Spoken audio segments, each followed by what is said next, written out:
கம்யூனிஸ்ட்டுக்கும் காங்கிரஸுக்கும் ஆகாது சார். காங்கிரஸ் அழிக்க தான் சார் திமுகவே தொடங்கினாங்க. திமுக அழிக்க தான் சார் மதிமுக தொடங்கினாங்க. அழிக்க தொடங்கினாங்க. மதிமுக எதுக்கு ஆரம்பிக்கப்பட்டது? திமுக அழிக்கிறதுக்கு. திமுக எதுக்கு ஆரம்பித்தாங்க? காங்கிரஸ் அழிக்கிறதுக்கு. காங்கிரஸுக்கும் கம்யூனிஸ்ட்டை பற்றி ஈவே ராமசாமி என்ன சொல்லியிருக்காரு? படிக்கவே முடியாது, ஓரலாக வாயில் சொல்லவே முடியாது. பொன்முடி அவர்கள் சொன்னது எப்படி வாயில் சொல்ல முடியாதோ அது மாதிரி கம்யூனிஸ்ட்டை பற்றி ஈவே ராமசாமி சொன்னதையும் சொல்ல முடியாது. இதெல்லாம் பொருந்துகிற கூட்டணி இல்லையா?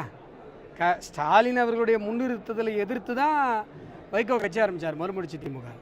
இன்றைக்கி ஸ்டாலினுடைய வேட்டியில் போய் டிஷ்யூ பேப்பர் வச்சு அது டீ கொடுத்துச்சின்னு தொடங்கிறேன். கனிமொழிகிட்ட மன்னிப்பு கேளுன்னு சொல்லி டெல்லியில் கோஷம் போடுறேன். இதெல்லாம் பொருந்துகிற கூட்டணியா? விடுதலை சிறுத்தைகளுடைய இதே திருமாவளவன் அவர்கள், ரவிக்குமார் அவர்கள், இந்த கட்சியினுடைய பல்வேறு தலைவர்கள் திமுகவை பற்றி என்ன சொல்லியிருக்காங்க?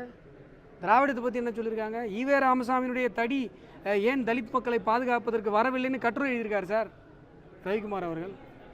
அதனால் இதெல்லாம் பொருந்துகிற கூட்டணியா? இது எப்படி இப்போ அதிமுக பாஜக வந்து பொருந்தா கூட்டணி? எப்படி பொருந்தாத கூட்டணி ஆகும்? பிள்ளையாரையும் உடைக்க மாட்டேன், பிள்ளையாருக்கு தேங்காயும் உடைக்க மாட்டேன் அப்படின்னு தான் அண்ணாதுரை கட்சி ஆரம்பித்தார். பிள்ளையாரை உடைங்கன்னு சொன்னது ஈவே ராமசாமி. இன்றைக்கு திமுக பேசுவது ஈவேரா திராவிடம், அதிமுக பேசுவது அண்ணா திராவிடம். அண்ணா திராவிடத்திற்கும் எங்களுக்கு எந்த பிரச்சனையுமே இல்லையே. எம்ஜிஆர் வந்து இஸ்லாமிய படையெடுப்பாளர்களால் ஆக்கிரமிப்பாளர்களால் உடைக்கப்பட்ட சிவலிங்கத்தை மதுரை கோயில் எடுத்து பொதுமக்கள் பார்வைக்கு வைங்கன்னு சொன்னார்.